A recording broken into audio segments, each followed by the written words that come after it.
দেশে মুক্তিযোদ্ধার সংখ্যা নিয়ে বিতর্কের অবসান হয়নি। ১৯৯৪ সালের সরকারি তালিকায় মুক্তিযোদ্ধার সংখ্যা ছিল ৮৬,০০০। ২০২৪ সালে এসে এই সংখ্যা দাঁড়ায় ২,০৮,০০০-এ।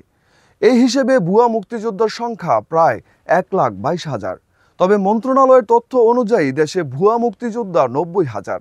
প্রতি মুক্তিযোদ্ধা বছরে সর্বনিম্ন ২,৬৭,০০০ টাকা সম্মানী পান। এই হিসেবে ভুয়া মুক্তিযোদ্ধারা বছরে প্রায় ২৪০০ কোটি টাকা ভাতা নিয়ে যাচ্ছেন। এসব ভুয়া মুক্তিযোদ্ধা শনাক্তের উদ্যোগ নিয়েছে জাতীয় মুক্তিযোদ্ধা কাউন্সিল। এই উদ্যোগের প্রথম ধাপ হিসেবে কুমিল্লায় আজ ২রা জুন শুনানি শুরু হয়েছে।